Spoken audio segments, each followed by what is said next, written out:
Right, so welcome, listeners. This is a absolutely brand new feature for the Fret Talk podcast. We're going to be doing some interviews with various people who are kind of tied in with the community.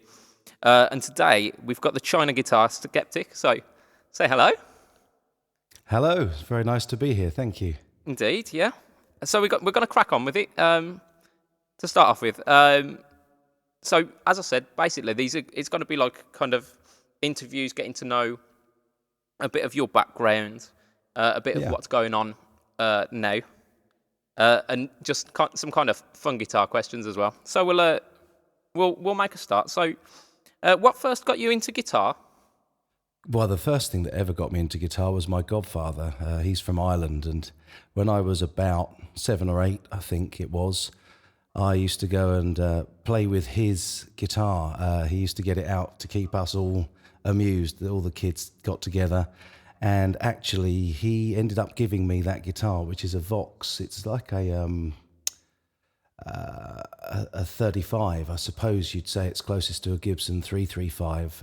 Brilliant. But it's the Vox version. And I used to love playing behind the bridge, the lovely high tones you get to chime out at the back of the bridge.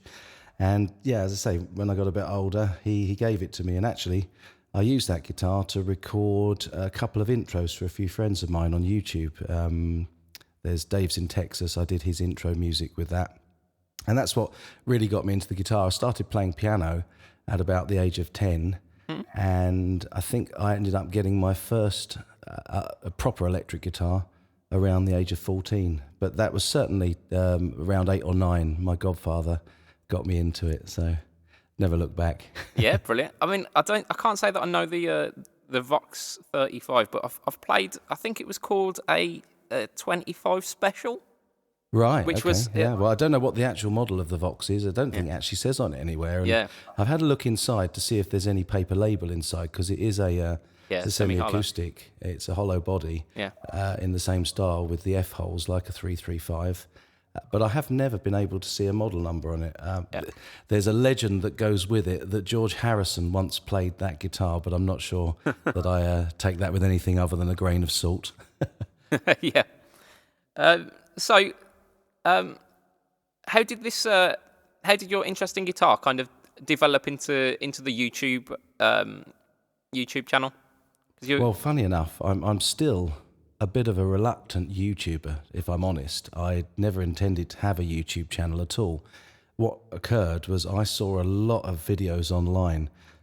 I was a bit disillusioned with TV, and I ended up watching more YouTube than TV. And because I was into guitar, I was looking at guitar channels, and I spotted these fakes coming out of China, and a lot of people making videos saying, wow, you can get the equivalent of a $3,000 guitar for $300. And I'm thinking, yeah, that's a con. So I'm fairly heavily into PRS. I love what Paul's done with the guitar and how far he's taken it, and certainly looking at the scale length issues and things like that, I think he's definitely got it absolutely right. He's got a list, I think it's 21 things to guarantee that you end up with a guitar that doesn't subtract from the natural sound. So anyway, I ordered a PRS copy with the sole intention of proving that you couldn't get a decent guitar, that you were going to get ripped off, that I'd end up getting nothing when I unboxed it. Yeah. And I did the very first unboxing video, and lo and behold, I got something that slightly resembled a guitar and slightly resembled a custom 24, a private stock, which is what I'd ordered. And I was so shocked. I still put the video up because I was thinking I'd get a toy guitar or something that was very much different to the pictures on the AliExpress website, but actually ended up getting one that was, as I say, with a lot of work and a lot of effort put into it. It played quite nicely. I haven't had it out since I moved house, actually. It's still sat in the cupboard with a lot of other guitars. But I was a reluctant YouTuber. I didn't intend to start a YouTube channel. But with that first video, that went not viral, but it was very, very popular in the guitar community, and I got a lot of positive response from it. Yeah. And I decided to follow through on trying a couple of others just to show, because obviously I'd shown the defects on the very first one that I got. Yeah. and proved in a certain way that I was right with regard to the quality and the ethics, not to mention the ethics, of course, of buying counterfeit products. And I bought a couple more just to almost to verify that the quality standard coming out of China was not to be trusted. And again, just the more videos I did, I ended up buying, I think, about 7 or 8 guitars from China to demonstrate. I did a lot of work on them and bits and pieces, and it just developed from there. As I say, still, I'm not a reluctant YouTuber now. I actually love it, and I've bought into the concept of producing videos, and I've got such great subscribers and friends that I've built online on this online community. Yeah. I'm not so reluctant to do it anymore, but I never intended to have a YouTube video. I didn't intend to be a YouTuber. Yeah. And I think that a lot of people sort of come from that angle as well. But there's a lot on there on the guitar community, so it's quite fulfilling to be involved in that. Yeah, definitely. I've got to say, the following of your channel, it does seem almost an anomaly within the guitar community. In the fact that they are so welcoming and so kind-hearted. Yeah, well, we that's by design as much as it is by luck. Yeah. I'm very careful to moderate the standard of comment and the standard of person that I allow onto my channel, if you like. I think the channel probably could be 3 or 4 times the size if I wasn't so careful in moderating the type of content. I've got a young family, and I was always brought up to believe that if you can't express yourself without using profanities and the like, then you probably shouldn't have anything to say on something. So I avoid allowing profanities on the channel at all. Yeah. And I moderate comments to. I'm very much for accepting fair criticism, and you'll find plenty of that on my channel, but not if it's personal and not if it's incorporates any profanities. So as a filter, if you like, that has meant that I've been left with a really, really nice, really welcoming, very friendly, very polite bunch of subscribers. And I prefer to keep it that way, because if I'm going to continue to do the channel, I want it to be something that I enjoy and not something that is open to abuse all the time.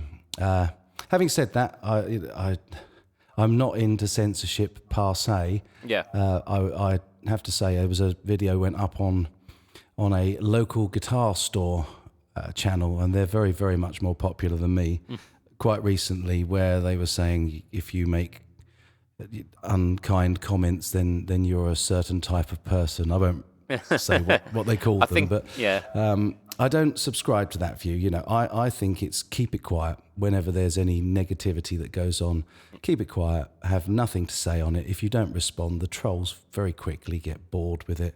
And so as a consequence, I still get my fair share of trolls, and I think that kind of lets you know you've arrived as a YouTuber. Yeah, very much so, yeah.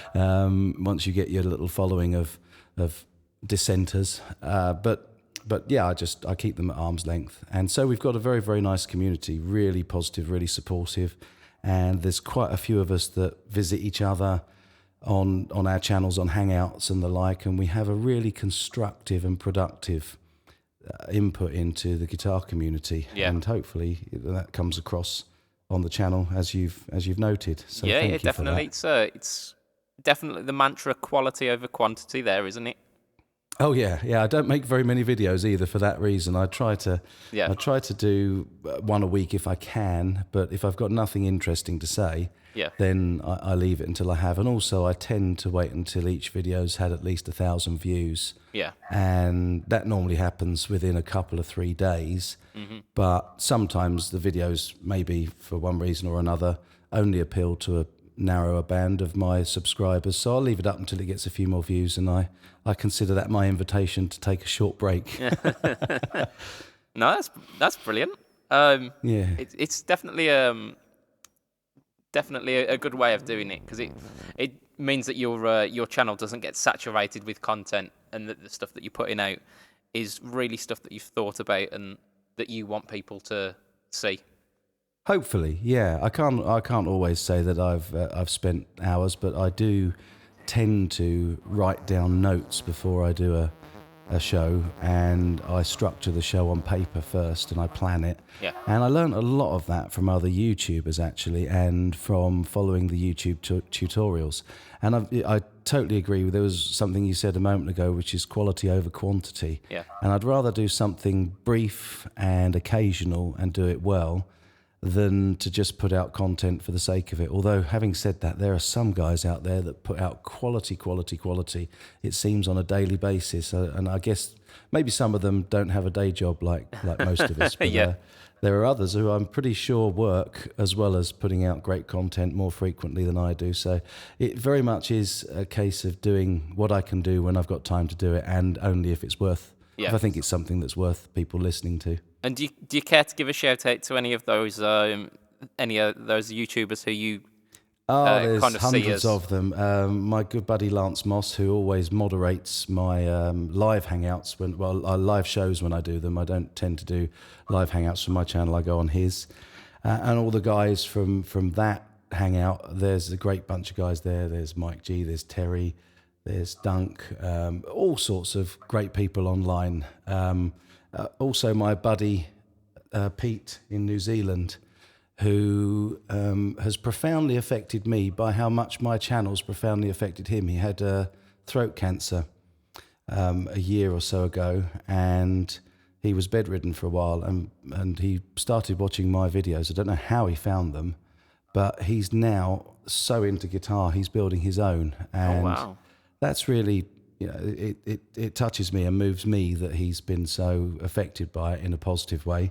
So, yeah, definitely hi to Pete as well. Yeah. And, all the guys out there, they know who they are. I've got so many that come back and they comment on every single one of my videos. Yep. And they come online whenever I'm doing a live show. And they're always very, very supportive. There's so many, literally. There's probably about 100 regulars out of the 21,000, whatever it is, subscribers I've got at the moment. Yeah. There's probably 100 regulars that are everywhere and every time that I upload or I go live, and that's marvellous. They all know who they are. Yeah, hardcore fans. Hardcore fans, yeah, absolutely.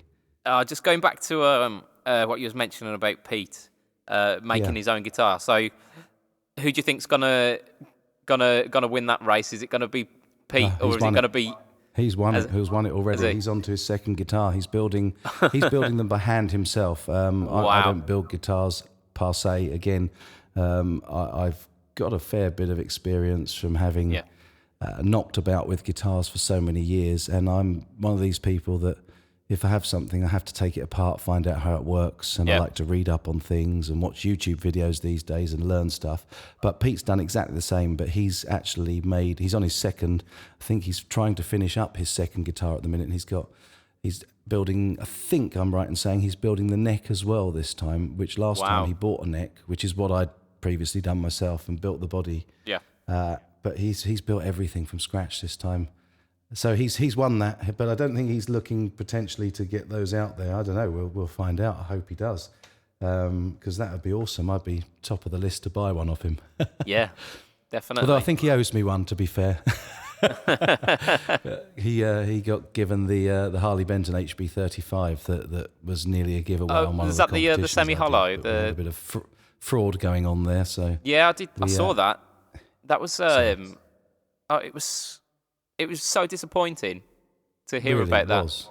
Yeah, I didn't make a video for about 3 weeks after that because I was very disillusioned in humanity after that, and I guess a lot of people thought it was ironic. I don't think perhaps some people understand the definition of irony, but the fact that the faker, as I'm often called by those who don't enjoy my work, thought that I'd been faked as well, which a fake entry to the competition was some sort of irony. But actually, the whole ethos behind the competition was the point to spread some positivity and some goodwill, and to have something like that. Because I don't believe in making a competition for people to compete on playing, because I don't think music in any form is competition. It's all subjective.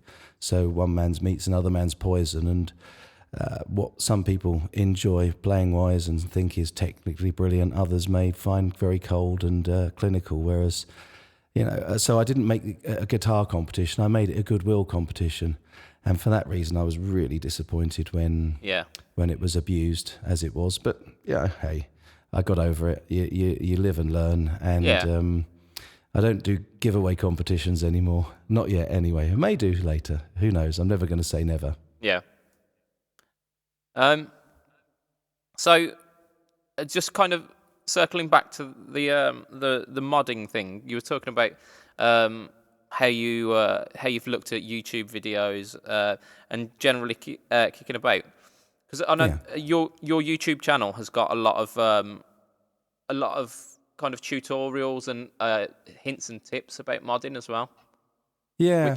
Well, I try to share what I've learnt over the years, and pretty much everything I've shared is stuff that I haven't seen on YouTube. Yep. And so I'm trying to share the things that I think I've learnt that are unique. Yep. And literally that's been over a period of too many years for me to mention, but I've been playing the guitar for quite some decades now, and during that time I've changed out pickups more frequently than I can remember. I've built guitar bodies and slap pickups and necks and bridges and tremolos on them, and I've replaced nuts on guitars, tuners. So I've pretty much done everything in terms of modding guitars, and built a couple of my own where I've built the bodies and bought necks. I had a wonderful Westone Pantera neck. I don't know if you remember the Pantera, but it had a carbon fiber neck, and it was absolutely awesome. A graphite neck, sorry. No, let me see. I can't remember exactly what it was, but it was not a wooden neck. It was some sort of composite material, and I think it was either graphite or carbon fiber.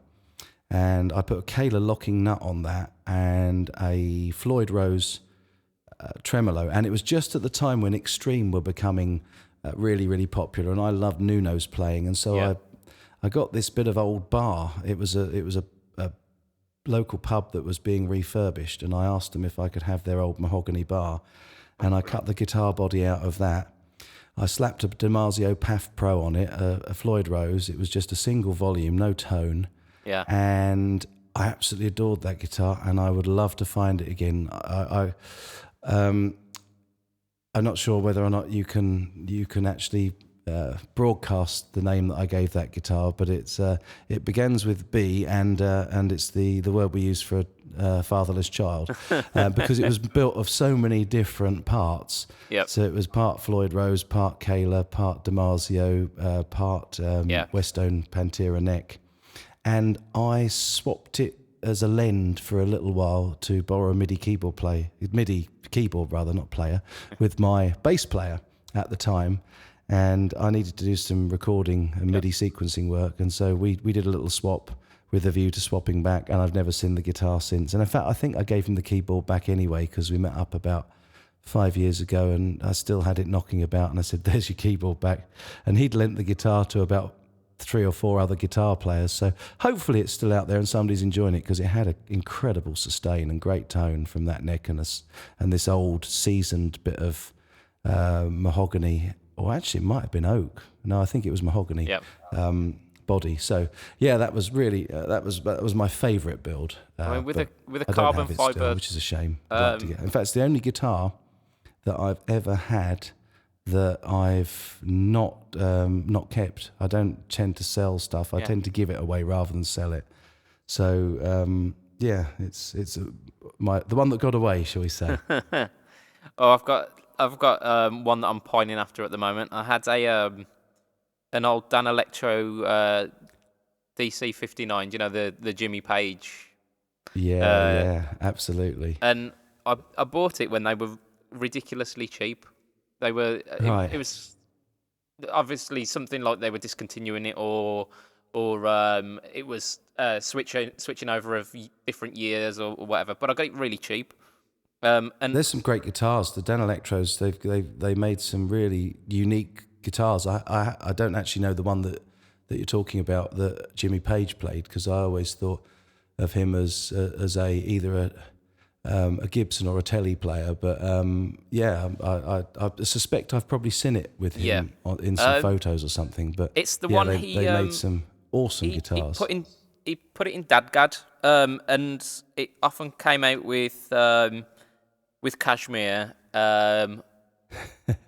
White Mountainside as well. I believe he'd use that for. But honestly, Right, okay. check it out. It's just one of the coolest looking guitars you'll ever see. Yeah, I will. I'll definitely check that out. And you're going to get one, are you? That's awesome. Well, I bought one and I ended up selling it, and I sold it for, again, really cheap because they'd fallen out of fashion. But ever since, That's always the way, isn't it? It's always the ones that get away. I've got so many friends that had vintage, as they would be called now, Strats, particularly Strats. A lot of guys had the Strats.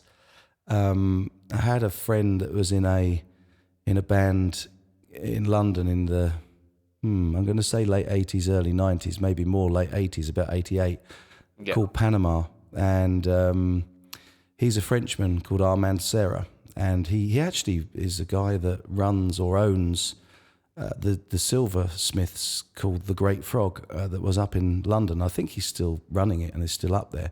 But he makes all of the buckles and belts and stuff like that for the likes of Bruce Dickinson from Iron Maiden. He's a great silversmith, but he's also an awesome guitarist. And I recall he had about 10 proper top-end American Jackson soloists. And then when I spoke to him a few years ago, he didn't have all the ones he used to bring out on the stage at the Marquee Club. So we all have them that get away from us, don't we? Yeah, definitely. We could chat for hours about the guitars we've owned and lost and pined after. So we're going to move on a little bit. Something that's kind of been kicking around in my consciousness, and you probably get a lot of questions about it as well. So. What started the Milton Guitars brand and the idea behind the collaborative design? Yeah, well, the whole essence of Milton Guitars was that it was me doing my usual of trying to put my money where my mouth was. Really, I've been telling people on my channel for 4 years now, not to buy fakes. They're not worth it. But quite aside from the ethical dilemma of them not being ethically right, and it's not morally correct to buy them, but also the quality standard isn't very good.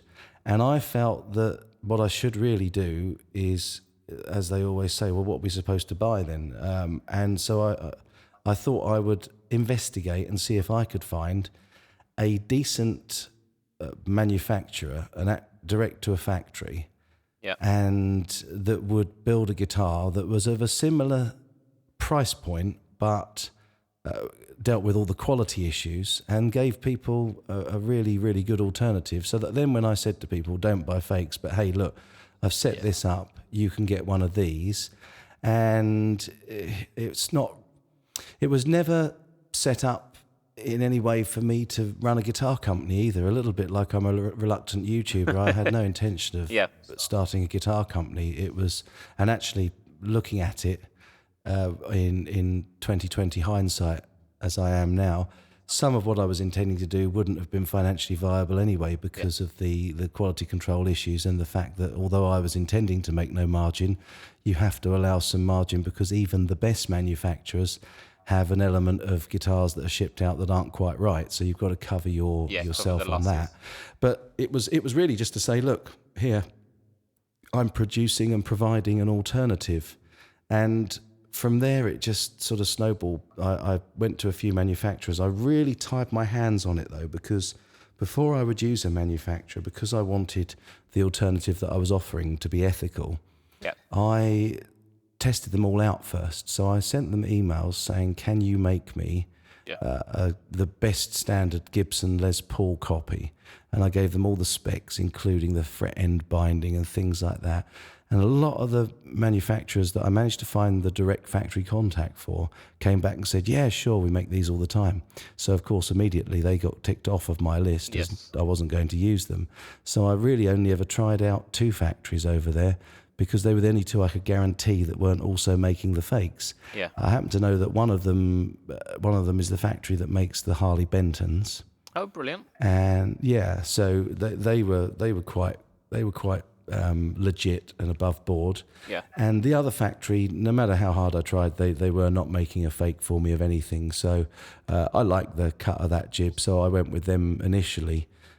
I got the other contact for the Harley Benton factory from another friend of mine that I've met online that makes guitars and has got an established brand now. He doesn't like me to mention our association too often, so I won't say who that is. I'll just say that his brand certainly begins with a C, and that might give you some clue. Yeah. But it's not been a success in any way, shape, or form so far, because I've had 3 prototypes in pairs made, and every single one of the prototypes has had issues. And when I say issues, they either haven't followed my instructions. For example, the first 2 didn't have the belly cut, despite the fact that they were told on the first one that they hadn't got that on there, and it still came on the second one.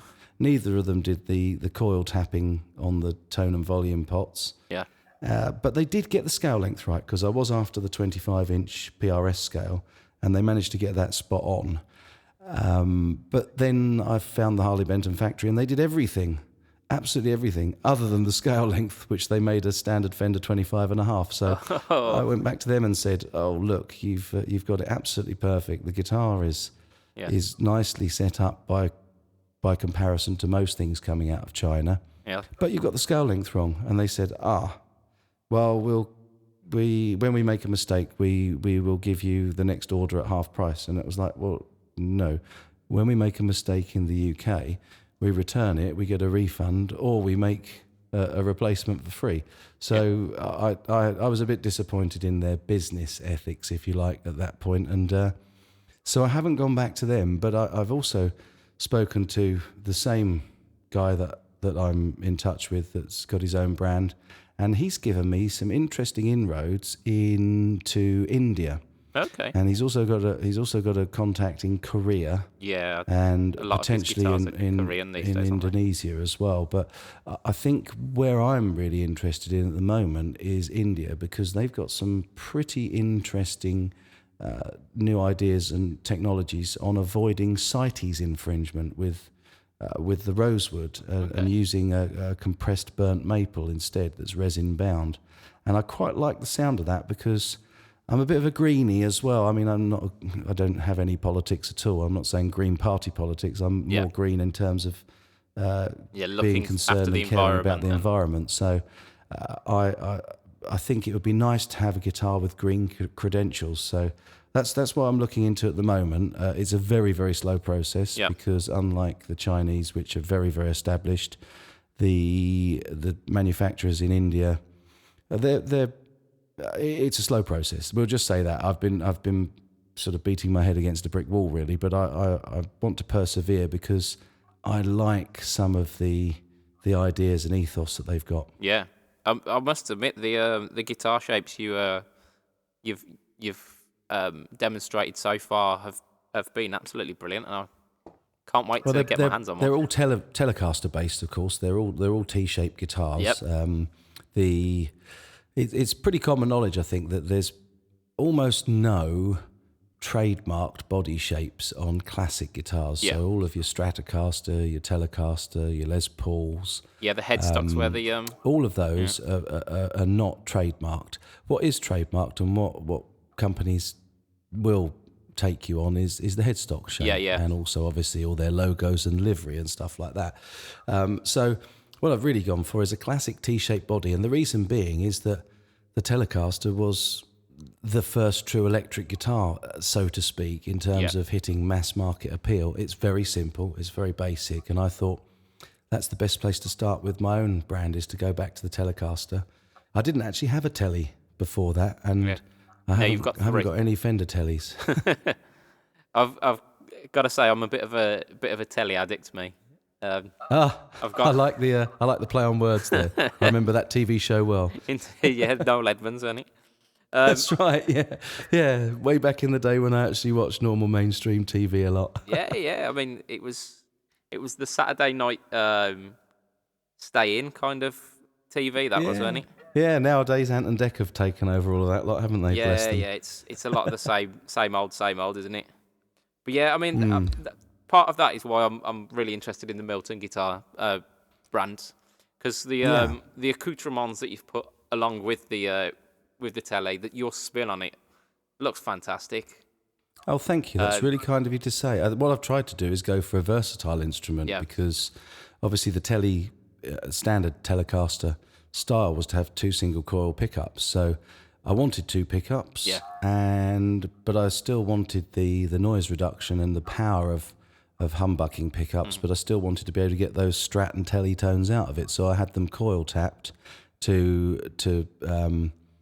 give that single coil sound. Yeah. And then obviously when you don't tap the coils and they're working as humbuckers, you effectively got the Gibson and PRS type sound as well. I know Paul Reed Smith does that on most of his custom 24s now. He's got the coil tap. Yeah, I mean, But I think it works on both pickups at the same time, whereas with this it gives you the multiple options because you can coil tap one or the other or both, so you can get a much wider range of sounds. I think it makes it 9 sounds, doesn't it, off of the 3-way selector? I don't know, my maths isn't that good off the top of my head. Something like that anyway. Yeah. But also I wanted a decent bridge on it as well, and I am traditionally I'm a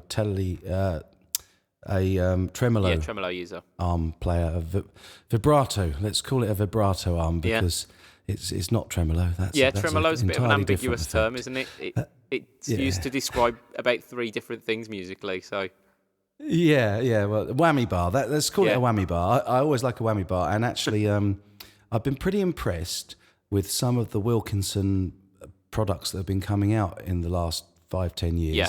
And one of the things they're really, really good at is whammy bars because they use a nice, big, heavy block behind the bridge, which of course gives it weight and gives it a little bit more stability. And you can get that lovely buzzing sound when you just flick the end of the bar and let it go. Yeah, the flutter. Gives it that sort of Jackson sound that they all used to use in the late 80s, early 90s that I loved. And so I've gone for that as a technical standard for it. Yeah. So hopefully it's a guitar that will appeal to those that are buying all of the different types of fakes, is what I wanted it to do. I wanted it to have mass appeal. Yeah. So that somebody that wanted a Gibson and wanted to get those sounds out of a guitar, it'd have the versatility to deliver that. A slightly longer scale length, but between the PRS 25 and the Gibson 24 and 3/4 inch scale, there's very little in it. And so you still get all that lovely scope for deep, heavy bends, and the string tension is nice and relaxed still, unlike the 25.5 inch scale of the Fender. Yeah. So I've kind of tried to do what Paul's done in a way, Paul Reed Smith, which is to not be subtractive. I do agree with him that guitar, and particularly guitar tone, is subtractive. And what you want to do at each stage of developing and designing a guitar is to avoid or eliminate as much of the subtraction as you can. And for me, that was specification-wise. I wanted it to be a nice solid lump of wood. Yeah. I wanted it to be a scale length that I thought was right on the money for players right from Gibson all the way through to Fender scale length. Yeah, definitely. I wanted the range of pickup options that would appeal to the same sort of demographic as well. And really, the binding and the translucent colouring with a maple cap is just something that I think is the most classic, beautiful look on any guitar. You know, I used to buy solid colour guitars, but I have to say, once you've had some wood and you've stained the wood and you've got that grain showing through, and also I love the body binding, and it's a faux binding as it happens. That's not a maple cap on the MT1 design, because to keep price down, it has got a maple top on it and a mahogany back. Yeah. But the actual piece of wood that you see is just a veneer. Yep. And in fact, the binding that goes around the body is also just a separately glued on piece of binding, Okay. and how they managed to do it and get it so perfect, because it has got a beautiful grain in it as well. Brilliant. Is astounding, you know. So it's getting all the aesthetics and the looks Yeah. with all the practicality of a reasonably priced instrument, and I was hoping to keep it in under $300 mark Yeah. initially when I released it. That's looking less likely now that I'm moving away from China, Yeah. but hopefully still be a very, very good value instrument if and when I manage to get it out there. If I don't, I'm not too worried. As I say, I wasn't setting out to be a guitar building company any more than I was a YouTuber. It's just something that's sort of grown and developed. Well, my fingers are crossed for your project with Milton Guitars, because, I mean, having seen them for about the past year now, I want to get my hands on one. So. Oh, that's so kind. I've got so many people saying the same thing, and I am desperately sorry to everybody who's frustrated at how much time it's taking. But again, with me, for my own integrity, I want to get it right first time, and Yes. I want to make sure that I don't release anything with the Milton brand on the headstock That's until subpar I'm quality. happy for it to go out with that on the headstock, you know. It's going back to that mantra again, that quality before quantity, isn't it? Totally. If something's worth doing, it's worth doing. It's worth right. doing I it mean, I'm not a correctly, goody yeah. two shoes. I'm sure there's plenty of people that know me well enough to know that I get up to enough mischief in life. I'm not sort of squeaky clean, but at the same time, if you're going to do something like this, and certainly something so publicly as having a YouTube channel and a guitar brand out there, Yep. it's got to be right, because otherwise you only disappoint people once, and then your reputation's gone forever, and you can't recover that. Yeah, definitely. It's definitely worth getting a start on the right foot. We've come on to our last question though, and this one's personal to yourself. This is out of all of the guitars featured on the China Guitar Skeptic channel, which is your favourite, and why? Oh, that's a very, very easy answer, actually. I've got so many that I could say if you widened the scope to every guitar that I own or that I've ever owned or played. But the ones that I've shown on my channel, Yep. if it had the coil taps and if it had the belly scoop at the back of it, it's Bluey, the MT1 second prototype, by a country mile. Yeah. Just for the simple fact that I've played it the most. I haven't ever put that down. Yeah. All the others I've picked up and put down. I do still play, and literally just on the last video I released, I played the pink one. Greenie Moore 2, because I gave away the original Greenie Moore, as you may be aware, to a good friend of mine that I know off of YouTube, that I knew wouldn't allow it to get out into circulation, Yes. and also he needed a guitar. But I still play Greenie Moore 2, the one they sent me as a replacement for the broken neck. Yeah. And I like that one as well, but at the end of the day, it's still got a fake logo on the end of it, and that spoils it for me. Whereas Bluey, as I affectionately call it, the second prototype Milton MT1, I just love the colour. I set the first one of those. In fact, the second of every prototype is still in the cupboard, untouched.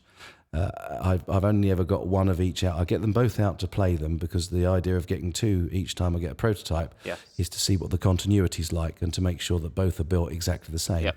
But then I've only gone on to properly set one up, because taking the time to set both up is I don't know whether or not anybody else is any quicker, but it'd take me a good half a day to properly set up a guitar and get it right. And also, that's over a period of days. That's allowing any adjustments to the truss rod and the neck to settle and acclimatise. But I've done that with one of each of the pairs of prototypes I've got, and Bluey still plays and sounds and just feels right in my hands. Yeah. And that's the spec I'm after. That's what I'm after for everybody. I want, if I do get to the point where they're mass marketed and people can get their hands on them, I want them to feel exactly the way about that guitar that I do when I pick up Bluey. So yeah, she's my favourite, definitely. And I'm just going to extend that question then to the question that you asked as well, actually. Out of all the guitars you've ever played, go on. The favorite guitar I've ever played. Oh my word! Well, now I'm gonna shock you because I'm actually going to say that it was a Gibson Les Paul, but it wasn't mine. Yeah, a friend of mine that I played. Oh my goodness! Now we're definitely going back to the 80s. His parents were rather well-to-do, had an awful lot of disposable income, we shall say, and he was rather a spoilt young man. And when I'd been playing for, I suppose, 2 or 3 years, I'd just about got an Aria RS2 Pro 2 Wildcat, which I thought was a humbucker single from memory. Yeah. Black one. I've still got it in the cupboard, actually. I must get that out and demo it for my channel at some point. And I was plugging away at this relatively unknown Japanese branded guitar, and he had this beautiful Gibson Les Paul Standard. I'm pretty sure it was a Standard. May actually, no, I'm lying. It wasn't a Standard. It was a Studio. It was a cherry red Studio. And the only reason I know it's a Studio because back then the Studio didn't have a binding. I don't think it's still got a binding, but I know there's the They've changed it a the couple Classic over the or years, something now that they've brought out that's the Studio with a binding on the body. Yeah. And this guitar I recorded about 3 tracks for my buddy, and it was like butter. The action was just perfect, and I like a slightly higher action. I'm no shredder, that's for sure. But the tones that came out of that guitar, it just sat and it was beautiful. Of the ones I own myself and I've still got, I'm gonna have to go with the PRS SE Torero because again, it's a very, very similar, almost identical spec to the MT1. It's 2 humbuckers. Yeah. They don't coil tap, unfortunately, but it's got a Floyd Rose. It's one of the only Paul Reed Smith guitars that he's allowed a Floyd to go on, and it's a really, really nice guitar. It's built in Korea, I think, and it's a beauty. It really is. I've got the grey version. I think there was 2 versions. There was a cherry red and a grey, and I went for the gunmetal grey, and that was my main guitar. And probably when I get back out and gig again, which I'm hoping is going to be soon, it probably will become my main guitar again. Although Bluey, possibly. We'll see. We'll see. It's going to be a close call thing. But I would say that's my favourite. I've also got a couple of Jackson guitars. I've got a Charvel 3DR, which was a single pickup with a reverse headstock on it that I played. Oh, wow. That actually I bought off of another friend of mine that I've known since I was at junior school. And that's a great guitar to play. And so is the Jackson Dinky Red that I've shown on my channel a couple of times, I think. I loved playing that. And I've just had so many, I've built so many Partecasters. Yeah. But Strat's not really my thing. I think I worked out quite late in the day that the scale length was just a little bit too long for me, which is the only thing that's put me off the pink Prototype 3.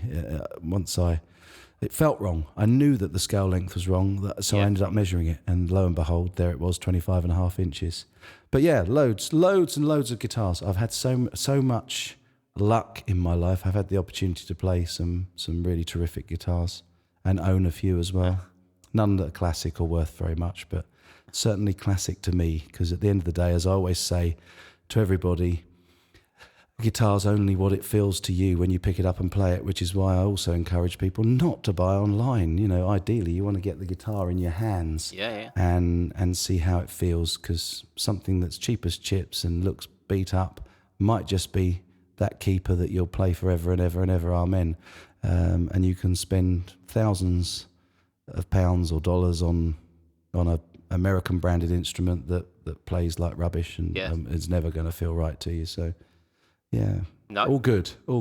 Oh yeah, I mean that completely resonates with me. I own far too many guitars than I probably should. Ranging from, I've got a Les Paul Standard, I've got a Gibson. It's a semi-hollow. It's called a Midtone. I don't know if you've heard of them. It's kind of your midpoint between a 335 and a Les Paul. More like a 339 then, a smaller 335 shape, is it? I think it might be a smaller shape. It's instead of being laminate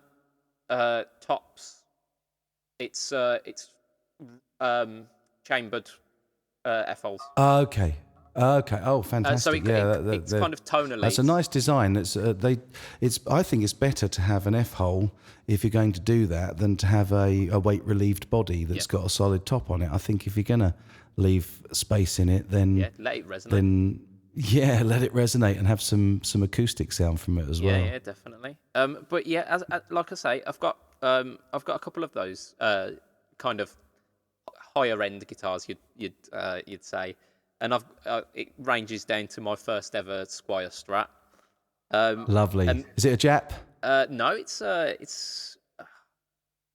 think it might be Chinese. It was very very cheap, but it's Chinese or Indonesian. Then they've made it both. It depends what year, but yeah. I don't get me wrong. I love the Strats, but I went away from Strat guitars because of the feel, really. I suppose more than anything else. But it sounds like you've got a lovely collection there, and I hope you get enough chance to enjoy playing it, because that's the biggest issue for me at the moment, is with work and life and 3 children knocking about. It's very difficult to find enough time to actually enjoy playing them. Yeah, no, I completely agree with you on that one. I did say that was going to be our last question, but you've sprung to mind that Seafoam Green Strat project that you keep teasing us with.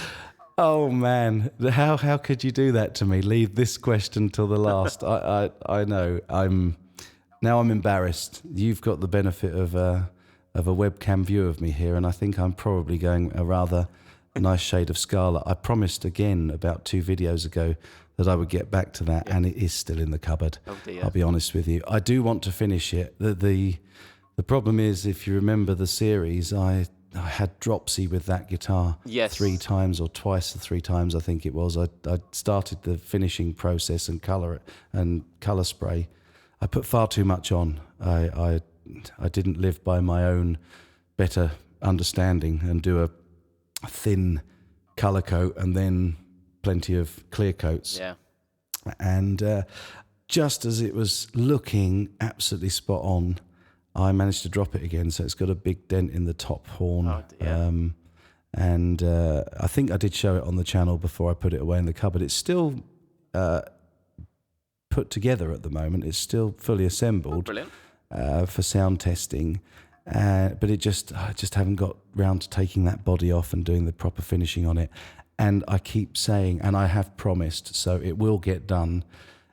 Just when it'll get done is the big question. I think for anybody that's got the patience to wait for it, it's not ahead in the queue of trying to get the MT1 built in India at the moment. So that's kind of my priority, and keeping on making good content in between times. I've got the new studio set up now, but it's not really a workshop, so I can't sort of start getting spray paints and saws out and things like that. No, it here. Definitely. I didn't build it for that. No, it definitely ruined. I will get round to it. But thank you so much for asking me that question.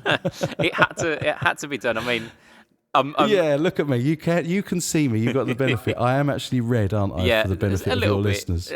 To be honest, you've kept your cool more than I would have. So. Yeah, I will get round to it. I'm sorry. I promise. I think naughty me. That was a question spurred on by the viewers and the listeners more than myself, to be honest. But yeah, I bet. And I am remiss. I apologise to everybody that's waiting for that, and I will get round to it. Certainly promise to, as soon as I can. Whenever it's ready. I mean, it's going to be worth waiting for anyway. So. Oh, bless you. Let's hope so. I've got to make it that now, haven't I? Yeah, it's got to be perfect now. So that's where we're gonna wrap it up for today. So would you let our listeners know where they can find your content and where they can get in contact with you if they haven't already checked you out? Because I assume there's a fair few that will have. But for those who haven't, yeah, of course, I'd be more than happy. My YouTube is China Guitar Skeptic, and you can get hold of me direct via my email, chinaguitarskeptic@gmail.com. I'm no longer on Facebook. There's reasons behind that at the moment, not least of all because you're probably aware that my real name isn't China Guitar Skeptic, and Facebook like you to have a real name, and when they work out that you haven't, they then start asking all sorts of awkward questions. So for the time being, that's not available there. Yep. But certainly through the channel and through that email address, I'm more than happy. I try to answer most people as quickly as I can if it's a regular, sensible answer.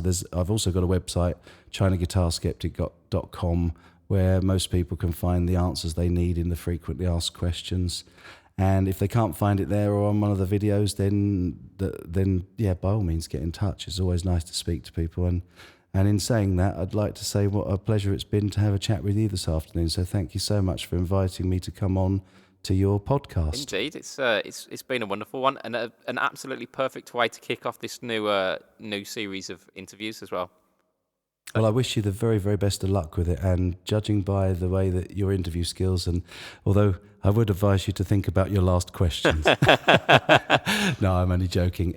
Absolute pleasure. It's been fun to do. And as I say, I wish you really well with it. And if ever you get the opportunity, I'd love to come on with you again. Yeah, no, brilliant. I'd happily have you back on to do some more with the Milton guitars, and especially when we see this Seafoam green Strat. Thank you for that. I'll definitely have you back on for that one. Yeah, love it. From myself, you find me, I mean, you know this anyway, but you find me facebook.com/budgetpedalchap. We've got instagram.com/budgetpedalchap for the 1 minute reviews. And have your say in the Facebook group, which is Facebook groups Fret Talk Podcast. So you can have your say. You can comment on that as well in there.